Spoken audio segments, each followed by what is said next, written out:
Irmãos, eu lhes apresento nesta hora especialmente a minha saudação e o meu cumprimento, desejando-lhes muito que a paz divina, a paz e a bênção de Jesus e do Santo Consolador, verdadeiramente esteja em seus corações. E para que isto aconteça, é que realizamos sempre nossas reuniões. E eu espero que com este objetivo todos aqui estejam presentes hoje para fortalecer a fé, o amor que produzem a verdadeira paz e a verdadeira confiança em sua alma e em seu espírito.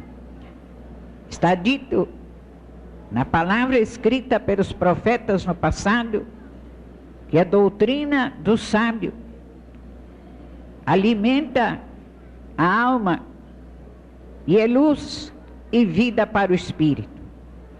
Pois esta igreja apostólica tem o grande privilégio de possuir a doutrina do sábio, a doutrina do nosso poderosíssimo Deus, que é perfeitíssimo em tudo e perfeitíssimo na sua sabedoria.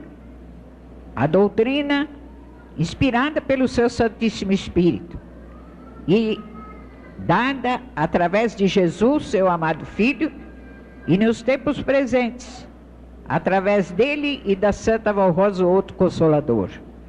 Nós temos, portanto, conosco a doutrina da sabedoria, dada e revelada através do Espírito da Verdade, que é a Santa Valrosa. E, portanto, é muito conveniente e muito necessário mesmo que todos os que comparecem procurem ouvir a doutrina ensinada em nossas reuniões com muita atenção e com muita reverência, para que possam dar oportunidade a Santa Valrosa de que esta doutrina, que é a doutrina do sábio, do espírito verdadeiramente sábio, possa produzir em sua vida os frutos perfeitos, para a qual é pregada e ensinada, para o que foi revelada, e principalmente que esta doutrina possa preparar convenientemente o seu espírito como um santo ou uma santa de Deus, para estar, na verdade, livre de todos os sofrimentos, principalmente dos sofrimentos espirituais e morais nesta terra, e possa o seu espírito ser guardado como um santo vencedor para reinar com Deus, o nosso Pai, para toda a eternidade, para reinar com Jesus, com Maria Santíssima e a Santa Valrosa, o outro Consolador, e participar, portanto, verdadeiramente da glória celestial preparada por Deus para os seus santos e para os seus fiéis. Eu lhes falo alguma coisa esta noite, recordando, portanto, uma parte muito séria e muito importante de nossa doutrina. Se bem que tudo o que a doutrina ensina é sério, é de responsabilidade, é de valor, e naturalmente, quando bem praticada, produz frutos preciosos, como afirmei há pouco. Mas o assunto que lhes falo esta noite, eu disse, é sério, porque é um assunto que nem sempre produz muita alegria ao coração, mas é um assunto que precisa ser muito bem conhecido, para que todos possam, na verdade, obedecer com piedade às leis desta igreja, a fim de vencerem, principalmente, o maior de todos os inimigos que nós encontramos na terra, que é o poder da morte. Eu lhes falo, portanto, alguma coisa neste instante, recordando o ensino de São João, que está registrado na página 86 e versículo 1 do livro O Consolador nos Tempos do Fim. Este ensino São João escreveu, como sabem, no livro do Apocalipse. Então está dito: o vencedor, são palavras de Jesus, o vencedor de modo nenhum sofrerá o dano da segunda morte. O vencedor de modo nenhum sofrerá o dano da segunda morte. De um modo geral, todas as criaturas têm uma séria preocupação e têm também muito medo de ouvirem falar a respeito da morte e temem terrivelmente a morte do seu corpo. Há pessoas que temem tanto o poder da morte que acabam temendo também os defuntos e não gostam de ir a um enterro de ninguém. É verdade que não é uma coisa muito agradável mesmo. Todavia, aquele que realmente está preparado em seu espírito, este ou estes, não podem ter tanto medo da morte, mesmo porque a morte do corpo quase nada representa. É verdade que a separação de um ente querido é sempre muito dolorosa, porque às vezes é uma pessoa com a qual convivemos durante anos, como, por exemplo, a mãe que cuida de seu filho e depois, já idosa, muito idosa, quando precisa do amparo do filho, vê aquele filho morrer da morte física antes dela. E naturalmente é um sofrimento muito grande. Mas as criaturas, de um modo geral, não se acostumam, nunca se acostumaram e nem se acostumarão com a existência da morte. A maior parte tem um horror de pensar sequer na morte. E assim é, porque, na verdade, a criatura humana não foi criada propriamente para morrer. Quer dizer que o início da criação, que começou a existir quando Deus, o Pai, criou o primeiro homem, sendo que Ele criou a raça humana para viver eternamente. E a morte foi uma consequência do pecado e um castigo divino. De maneira que se entende o fato das maior parte das criaturas temerem muito a morte e se preocuparem muito a respeito do momento ou dos dias da época em que terão fatalmente que pensar e enfrentar a morte do seu próprio corpo. Porque a criatura, tendo sido criada para viver eternamente, não se acostuma com a ideia da morte. E a maior parte das pessoas temem a morte porque dizem elas: vivendo no corpo, eu sei onde estou, eu vejo tudo, eu posso perceber o que acontece, mas quando o corpo morrer, não sei.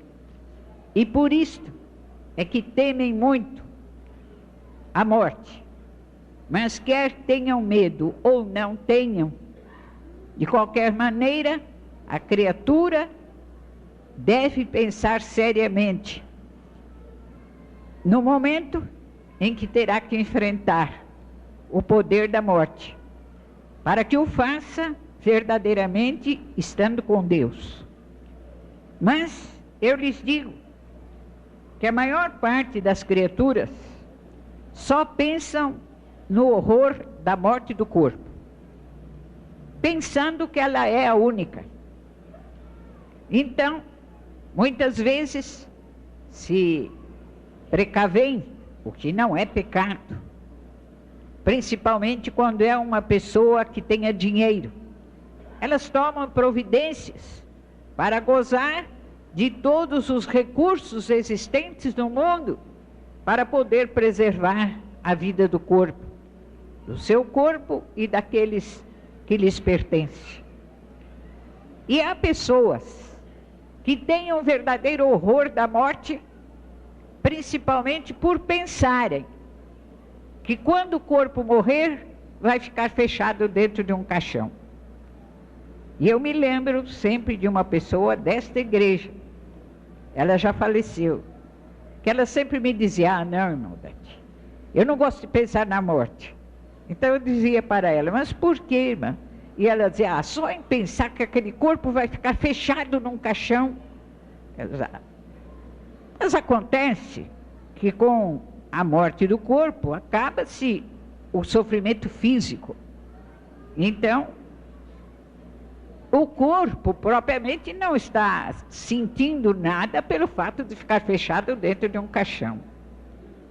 Mas as criaturas que assim pensam não meditam no ponto principal e pior da morte, que é exatamente a morte do espírito, que é aquilo a que Jesus, ensinando a São João, deu o nome de segunda morte. A pior morte não é propriamente a do corpo, se bem que o corpo muitas vezes sofra doenças difíceis e terríveis para poder se acabar. E há até no mundo hoje um movimento muito grande para que seja permitido aos médicos, de acordo com a vontade da família e a permissão da família, aplicar uma injeção para acabar de matar o corpo quando sabe que o corpo não vai resistir mais.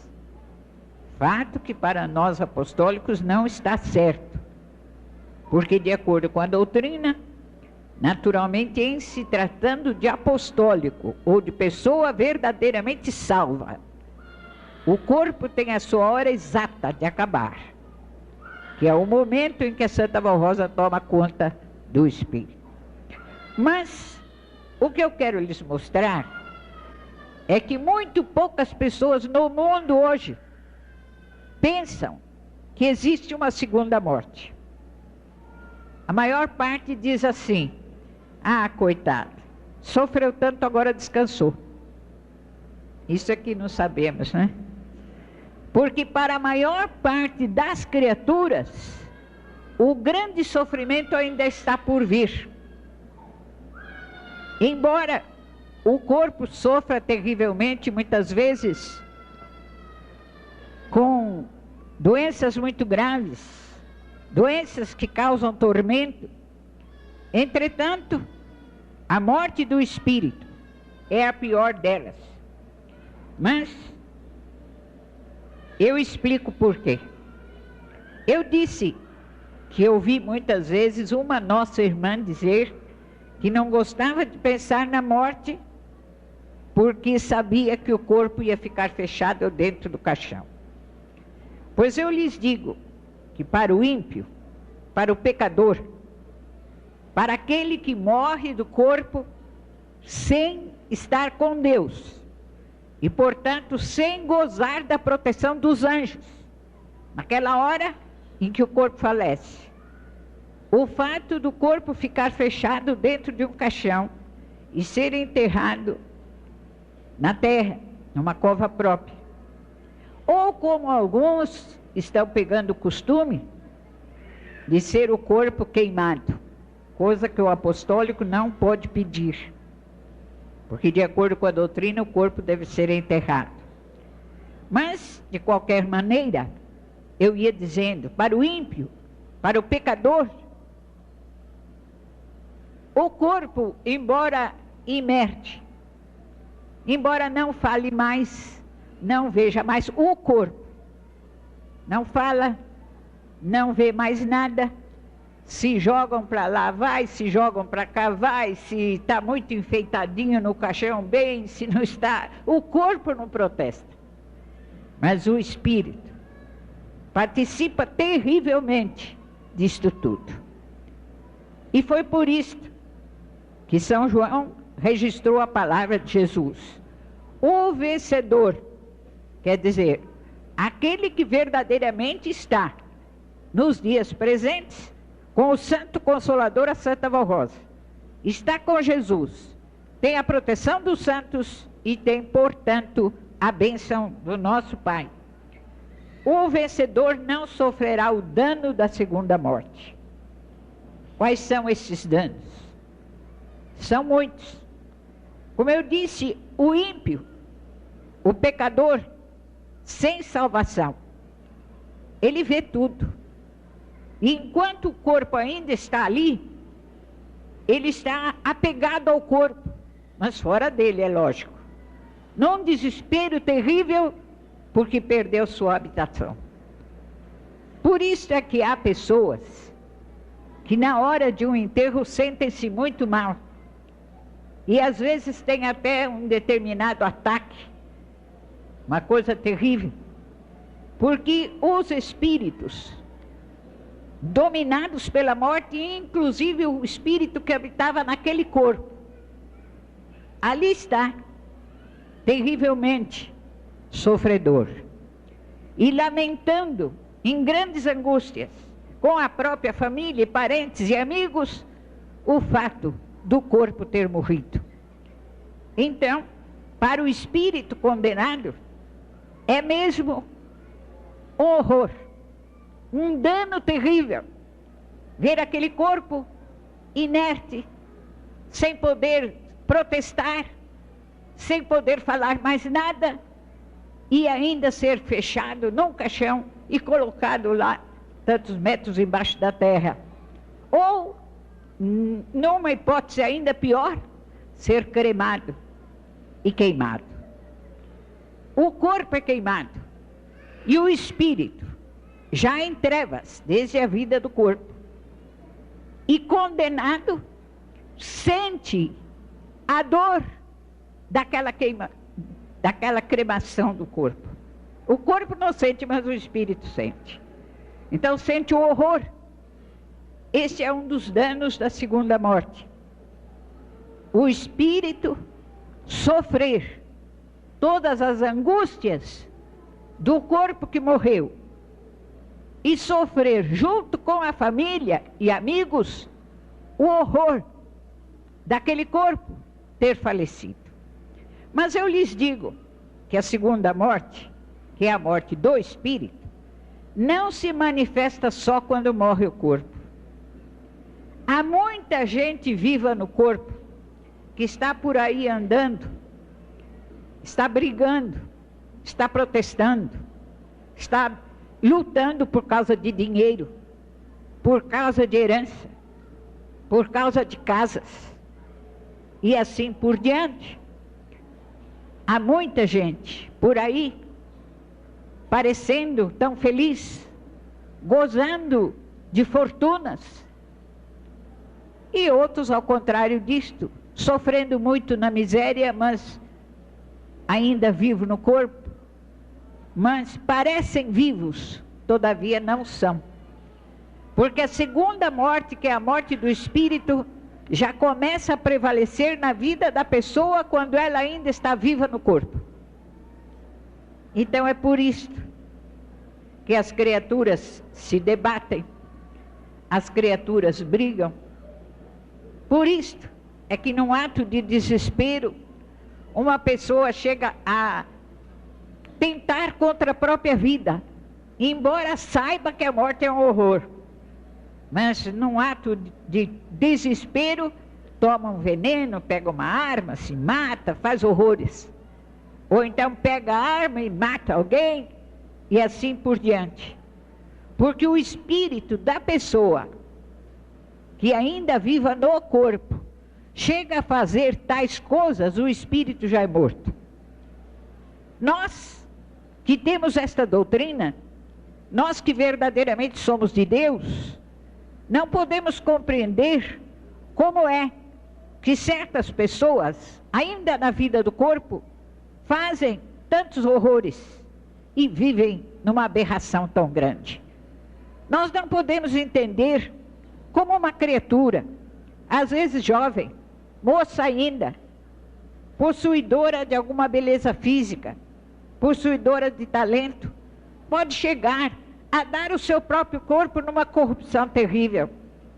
Pode chegar a se embriagar, por exemplo, no vício da bebida, ao ponto de beber e cair na sarjeta. Pode chegar ao ponto de ser um viciado em tóxicos, sabendo que a pessoa dominada pelo tóxico é louca e fica inteiramente fora de si, sabendo que aquilo que bebe, que fuma ou que aplica nas veias é um veneno, mas faz. E não pode deixar de fazer, não pode. Muitas vezes quer, mas não pode. Por que acontece isso tudo? Porque o espírito da pessoa já é morto. E o espírito sendo morto, não é de Deus, é do poder do inferno. Morto, eu digo, entendam aqui o significado da palavra morte. A palavra morte tem duas explicações. Em primeiro lugar, que é a morte vista por todos. Quando o corpo falece, porque o coração para de bater, o cérebro para de funcionar, o sangue para de circular, e então o corpo morre. Mas há também a morte com outro significado, que é o fato da pessoa aparentemente ter vida, mas só existir. Ela não vive. O povo costuma dizer, principalmente hoje nós ouvimos muito isto: neste país nós não vivemos, vegetamos. Eles falam isso só porque tem pouco dinheiro, mas não sabem que estão falando uma grande verdade. Tenham muito dinheiro ou pouco dinheiro, ou sejam de classe média, todos quantos não estão verdadeiramente com Deus, e nos tempos presentes todos quantos rejeitam a obra importantíssima da Santa Vó Rosa como Consolador, a obra do nosso irmão Aldo e a palavra desta igreja, todos que rejeitam isto, eles não vivem, vegetam. Então, o espírito da pessoa muito ímpia, muito viciada, muito cheia de maldade, cheia de ódio, de vingança, o espírito daquela pessoa já é morto, ele só existe. O corpo está aí, está se mexendo, vai para o emprego, vem do emprego, e vai se divertir, vai participar de um jogo de futebol, vai fazer uma viagem, se tem muito dinheiro, para outros países, tudo isso. Com pouco ou muito dinheiro, tudo que o mundo oferece. Mas estão apenas vegetando, porque a vida que eles vivem não é viver. Porque viver, no sentido exato do termo, e de acordo com a doutrina, é gozar de uma perfeita existência, de uma existência verdadeiramente feliz e abençoada, seja com pouco dinheiro ou com muito dinheiro, porque é a graça divina que faz a pessoa viver. Foi esta vida que Jesus trouxe, é esta vida que a Santa Vó Rosa manda anunciar ao povo que ouve a nossa doutrina nesta terra. Mas entendam que o horror, o dano da segunda morte, já começa em todos os casos, quando a pessoa ainda tem o corpo vivo. Por isso é que o corpo é levado para os vícios, o corpo é levado para todo o sofrimento, o corpo é levado para todas as injustiças, e assim por diante, porque a pessoa já está sofrendo o dano da segunda morte. Entendam bem, uma pessoa, muitas vezes até um jovem, Há adolescentes hoje, de 12, 14 anos, que já praticam o roubo em larga escala, porque não querem trabalhar e se viciaram. Depois, quando acontecem de serem presos, aí eles sentem, naturalmente, eles dizem que não, a maior parte, mas esta é a verdade. Eles sentem dentro de si o horror dos atos que praticaram. E na maior parte dos casos não podem sair daquilo. Porque o espírito deles não vive. O espírito vegeta. É um espírito morto. E a única fonte de paz, de felicidade, de gozo é divina, é celestial. Vem de Deus e dos seus santos. Então, se a pessoa não está com eles, ela já está sofrendo o dano da segunda morte. Não quer beber, mas se embriaga. Muitas vezes até não quereria mais roubar, mas é participante de uma quadrilha da qual não pode se livrar, porque se sair, morre. Não queria tomar uma droga, não queria ou não quer fumar um cigarro de maconha, não quer tomar uma dose de cocaína, mas é obrigada a fazer. São os danos da segunda morte. E além disto, os danos da segunda morte tiram a paz da vida da criatura. Então, tudo quanto Deus permitiu que existisse no mundo para o bem da pessoa, a segunda morte, que é o poder do inferno, destrói.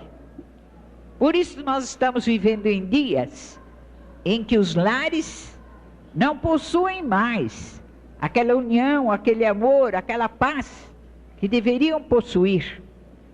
Isto os lares não apostólicos, penso eu. Mas se degladiam, brigam, contendem, são egoístas, são invejosos, são ciumentos, são vingativos, porque ali impera o domínio da segunda morte. Porque assim como, vejam que tudo é igual, quer dizer, até certo ponto, tudo vai num paralelo em duas linhas iguais, só que os frutos e as consequências são diferentes.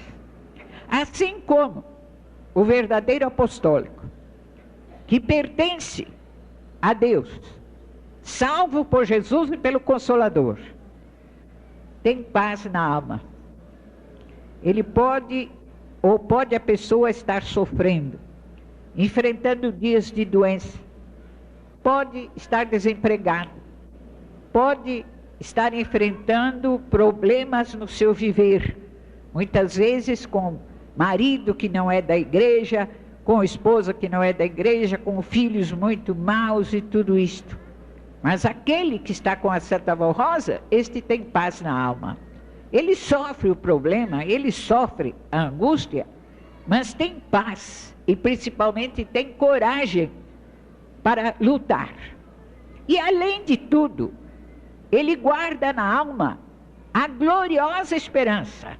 Quando Deus o Pai, através de Jesus e da Santa Voz Rosa, se lembrar do seu espírito, da sua pessoa, e determinar o final do corpo. O apostólico verdadeiro pensa assim: quando estes olhos eu fechar, eu os abrirei para a eternidade. Eu então verei como sou visto. Eu estarei verdadeiramente de posse definitiva da verdadeira vida. Então entendam que assim como toda pessoa que goza da verdadeira salvação é feliz e produz frutos bons, produz o fruto do amor, da paz, da misericórdia, tem paciência, sabe ser corajosa, sabe lutar. Ao contrário disto, numa linha paralela, mas com frutos inteiramente opostos, o ímpio sofre o horror do seu estado espiritual e não tem paz absolutamente não tem paz. Pode muitas vezes estar gozando materialmente de um grande passeio, de uma grande festa, e eles bebem e parece que riem, e é tanta coisa, mas tudo acaba ali.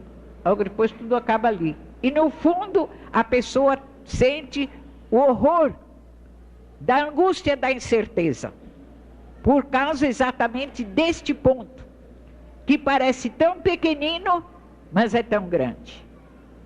Sofrem a angústia pelo fato de não saberem direito depois onde vão ficar. O corpo vai ficar fechado no caixão por uns anos, bem entendido, né? Porque depois ele se desfaz, mas ficam os ossos.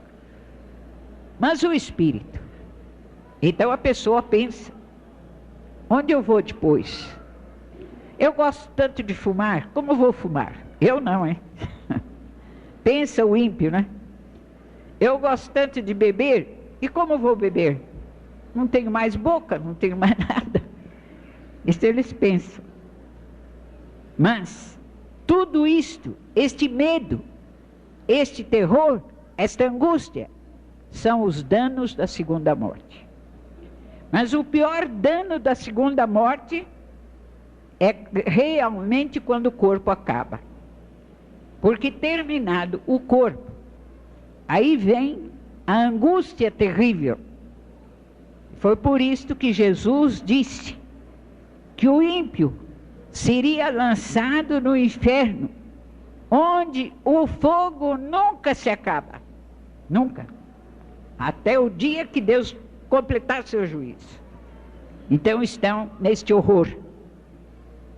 Porque terminou o corpo, eles não sabem onde ficar. Então ficam por aí. A maior parte dos espíritos ficam nos cemitérios, chorando, lá na sepultura, chorando porque o corpo acabou. Outros vão logo em busca dos divertimentos que na terra os deleitavam. Então eles querem fumar, fumam junto com o fumante. Eles querem se embriagar, se embriagam junto com o bêbado. E é por isso que o bêbado, além de perder a razão da mente, por causa do álcool, faz horrores, faz misérias. Porque há sempre espíritos alimentando aquilo tudo. Tudo isto é o dano da segunda morte. E a palavra ensinada por Jesus cumpre-se, literalmente. E há séculos vem se cumprindo. Mas há muita gente que não se convence disto. Então o que eles fizeram? Eles inventaram doutrinas que dão certas explicações e certas esperanças, para aliviar um pouco o sofrimento dos que ficam. Então a doutrina que diz que acendendo vela ilumina a alma, a doutrina que diz que mandando fazer esta cerimônia, aquela cerimônia, os pecados são perdoados, a doutrina que diz que os espíritos depois podem ser ainda purificados, aí é que eles vão ganhar luz, e a doutrina de todo jeito. Doutrinas que foram exatamente surgidas como fruto da ignorância espiritual e que tem como objetivo exatamente cobrir com uma máscara o horror da segunda morte. Mas o fato é que ela é uma grande e terrível realidade. Eu já disse uma vez, contei já este fato, se não me engano, há muitos anos já. Santa Rosa ainda esteve no corpo muito tempo. Naquele tempo eu viajava muito. E eu fiz uma viagem a Belo Horizonte. E fiquei 30 dias lá. E naquela minha estada, eu fui fazer uma reunião numa casa de apostólicos. E quando foi no dia seguinte de manhã, a dona da casa e o seu marido me disseram o seguinte: irmã, a senhora está vendo aquela árvore ali naquela cerca? Eu disse: estou. Por quê? Aquela árvore chora constantemente.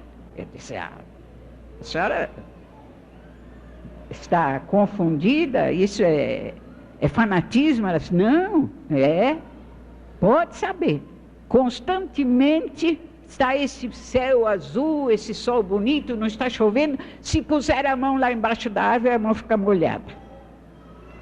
E eu, para querer tirar a conclusão dos fatos, sem pensar a consequência que podia me trazer, porque naquele tempo muita coisa a gente não sabia, né? Sabemos agora. Eu fui e estendi minha mão lá, e realmente minha mão ficou toda molhada. E eu disse, e agora? E a dona da casa pensava que era uma chuva celestial. E eu disse, olha, irmã, agora eu não posso dizer nada. Se é de Deus ou o que é, não posso dizer. E cortei o assunto. Mas acontece que naquela noite eu não pude dormir. Mas uma tribulação a noite inteira. E eu fiquei impressionada com aquilo. Depois, no dia seguinte, também saí, fui para outra casa onde eu estava hospedada e tal, esqueci o fato. Quando eu cheguei em São Paulo, eu contei para Santa Avó Rosa. E quando a gente contava certos casos para ela, naquele tempo a igreja era pequena, havia tempo para isso, né? Então ela dizia, vamos orar para saber o que é? E fomos. Aí Jesus disse por intermédio dela, a minha serva nunca devia ter posto a mão embaixo daquela árvore. Porque aquela água são as lágrimas dos espíritos condenados que morreram naquela casa. E eles estão tudo empoleirados naquela árvore, chorando, chorando, chorando, porque perderam o corpo e perderam a casa. E eu tive uma luta muito grande para guardar a minha serva, que era eu. Eu pedi perdão, mas eu não sabia o que ia fazer, né? E assim ficam os ímpios. Isto é o inferno. Tem gente que pensa que o inferno é um buraco no fundo da terra, que tem fogo mesmo. O fogo a que Jesus se refere é o horror da condenação. Jesus explicou muito isso na parábola do rico e do Lázaro. Quando aquele rico em tormentos clamava pelo céu, clamava por Abraão, que deixasse pelo menos o outro com o seu dedo molhado ir aliviar um pouquinho o tormento da sede que ele sentia. Jesus disse, agora nada mais feito, porque estava condenado. E assim em muitas partes da doutrina isso é muito bem esclarecido, e foi muito bem esclarecido nos tempos presentes, pela palavra importantíssima da Santa Avó Rosa. Mas eu falei isto tudo, não só para ensinar doutrina, também falei isto tudo, não com a intenção de pôr medo em ninguém, mas para fazer um apelo à igreja, e principalmente à mocidade que me ouve. Entendam que Jesus disse, bem-aventurado o vencedor não sofrerá os danos da segunda morte. E o apostólico existe para ser um vencedor. Então é um vencedor, não sofre os danos da segunda morte. Não deixa-se dominar por tudo quanto os espíritos condenados fazem e as misérias que eles praticam neste mundo. O vencedor não sofre os danos da segunda morte, da condenação, nem no corpo e muito menos depois. Porque quando fecha os olhos do corpo para sempre, o espírito que acabou de ser inteiramente vivificado é vivo e está guardado pelos anjos, em paz, e até com alegria na alma, ele assiste o seu ofício, a homenagem que lhe prestam, e levado pelos anjos vai para Deus. É a bem-aventurança da vida eterna. E a certeza que o apostólico tem de que ele vive, é aquilo que faz com que o apostólico não tenha medo da morte. Sabe que é uma realidade, sabe que de repente terá que enfrentá-la, mas não a teme, porque ele não é escravo da morte, mas é herdeiro da verdadeira vida, trazida nesta terra principalmente por 2 vezes, através do glorioso ministério de Jesus e de seu sacrifício, e nos tempos presentes, através da obra extraordinária da Santa Avó Rosa, como Espírito Consolador. Amém. Santíssimo Deus e eterno Pai, nós te agradecemos por esta oportunidade muito abençoada de aqui estarmos reunidos para a tua adoração e teu louvor, para te adorarmos em espírito e verdade, adorarmos a Jesus e ao Santo Consolador e a Maria Santíssima, e também para fortalecer a nossa alma na comunhão com o reino celestial e uns com os outros. Juntamente, nesta hora, nós prestamos mais uma vez a nossa adoração e homenagem especialmente a Jesus e a Santa Vó Rosa pela revelação perfeita da doutrina que nos deram, que nos fazem sábios para a vida eterna. E glorificamos muito a Maria Santíssima, aos santos apóstolos, aos santos profetas e a todos os santos que conosco cooperam nesta grande obra de semear a verdade para corações que ainda desejam a salvação. A todos, portanto, a nossa mais sincera adoração. E agora, Santa e Bendita Vó Rosa, eu peço mais uma vez a bênção da Senhora para toda a Igreja Apostólica, pedindo que a Senhora abençoe a todo este povo apostólico e principalmente os mais novos, para que pensem na grande urgência e necessidade de pagarem o preço da consagração, para estarem sempre no gozo da verdadeira vida. Abençoa também a todos os ouvintes de Hora Milagrosa, e abençoa principalmente os mais novos, que estão começando a ouvir o nosso programa, que estão começando a conhecer a Senhora como Santa de Deus, dando-lhes fé e entendimento. Agora eu entrego nas mãos da Senhora as orações que os seus filhos estão fazendo e tudo quanto pediram à Senhora e também ao irmão Aldo desde que aqui entraram. Entrego também nas mãos dele e muito agradeço a ele, porque sei que em espírito ele toma conhecimento de todos os atos desta igreja e também da vida do seu povo.